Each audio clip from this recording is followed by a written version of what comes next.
Article 32 of the Indian constitution जो एक unique position पे है कॉन्स्टिट्यूशन का, दैट गारंटी वो गारंटी करता है fundamental right of the constitution और फंडामेंटल राइट को इन्फोर्स करना कि कोई भी आदमी इस संविधान के अनुसार से इस भारत के टेरिटरी में आपका फंडामेंटल राइट नहीं छीन सकता है। The importance principle right without remedy, ये फंडामेंटल राइट अगर आर्टिकल 32 नहीं तो मीनिंगलेस होगा। The chapter of fundamental article living information reality, ये आपके रियलिटी को बताता है by empowering individual directly approach supreme court. अगर हम इसे चाहते हैं, अगर कोई आदमी आपके फंडामेंटल राइट को छीनता है तो आप सुप्रीम कोर्ट जा सकते हैं।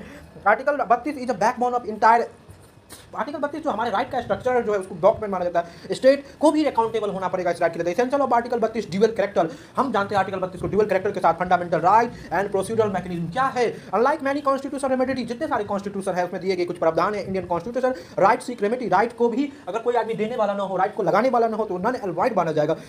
द रिफ्लेक्ट डीपर कमिटमेंट, जो हमारा संविधान कहता है rule of law constitution supremacy, यहाँ पार्लियामेंट सुप्रीम कोर्ट सुप्रीम नहीं है, हमारे देश में हमारा संविधान सुप्रीम है क्योंकि it ensure whatever fundamental right is violated, कोई भी आदमी किसी का फंडामेंटल राइट वायलेट करता है depend on the goodwill but it act judicial, ये सारा जुडिक्शन सुप्रीम कोर्ट ऑफ इंडिया क्या आ जाएगा, जो supreme court guardian of the constitution decide करेगा कि क्या गलत है क्या सही। Article 32 empower supreme court issue direct, article 32 हमारे सुप्रीम कोर्ट की आदेश देता है कि डायरेक्शन लीजिए, ऑर्डर कीजिए फंडामेंटल राइट को इंड्यूसमेंट के लिए हेबियस कॉर्पस पावर है, मेंडेमस जैसे पावर है, प्रोबेबिलिटी जैसी पावर है, सर्टिट्यूटी की और वर्ड आर बोरो फ्रॉम, ये सब ब्रिटिश लीगल सिस्टम से बोरोड किया गया है। हेबियस कॉर्पस सेफ गार्ड करता है पर्सनल लिबर्टी को, किस तरीके से person before the court, mandamus public authority को कहता है कि आप लीगल ड्यूटी परफॉर्म कीजिए, प्रोबेबिलिटी और सर्टेड लोअर कोर्ट कि आप इससे ज्यादा नहीं क्विट वाट किस आधार से आपने पुलिस ऑफिसर को देता है, पब्लिक ऑफिस किस आधार पर लिया है, क्या है इसका बात सिग्निफिकेंस ऑफ 32 एम्फेसाइज, जो 32 का जो कंसेप्ट है वो बाबा साहब की देगी है। The heart and soul of the constitution, यही आत्मा की है। द कैरेक्टरिस्टिक्स अंडरलाइन सेंट्रली, ये बैलेंस बनाता है कि इंडिविजुअल लिबर्टी क्या होना चाहिए, स्टेट का पावर क्या है। विदाउट आर्टिकल 32 आप यही बात सोच नहीं सकते हैं, आर्टिकल 32 के बिना फंडामेंटल राइट इनफेक्टिव है, will not be guarantee as a shield against arbitrary,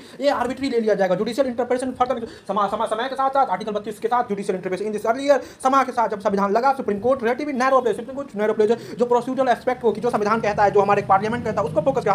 1970 के बाद कोर्ट ने पीआईएल के द्वारा कि आप समाधान नहीं, कोई भी भारत का नागरिक पीआईएल दायर करके बात पूछ सकता है क्या ये प्रोसेस डिस्ट्रीब्यूशन बाय लॉ है, ड्यूअल प्रोसेस ऑफ लॉ है कि नहीं, अलाउ नॉट ओनली इंडिविजुअल, ये सिटीजन शक्ति कोर्ट भी हाल कोर्ट अपने आप से भी देख सकता है। Article as a result article 32 powerful instrument, एक सोशल जस्टिस का एड्रेस करता है, जो bonded labour environmental dignity principle reform की बात करते हैं। Evolution of article 32 dynamic in nature है, जहां सुप्रीम कोर्ट फंडामेंटल राइट को इस तरीके से बनाना चाहता है जो बहुत जाना जरूरी हो। The right to life interpret right to angle को, लाइवहुड को, हेल्थ को बताता है। आर्टिकल 32 इन्फोर्समेंट करता है, however the operate article 32 not without limitation की बात करता है, it primary confirms fundamental right की बात करता है। फोर नॉन फंडामेंटल राइट 226 की बात करता है, जो हाई कोर्ट है वो भी फंडामेंटल राइट को लगाते हुए आर्टिकल 226 की बात सुप्रीम कोर्ट आर्टिकल 32 को कहता है कि आप मिसयूज न कर सके। Court time to report restriction है, प्रिवेंट होकर another significant limit article 32 can भी, जब भी आप इमरजेंसी लगेगा नेशनल इमरजेंसी तब सस्पेंड किया जाए। दिस इज मोस्ट वीकनेस 1975 क्षेत्र के जन्म जब इमरजेंसी थी इंदिरा गांधी के शासन के दौरान में, तब लाया गया था।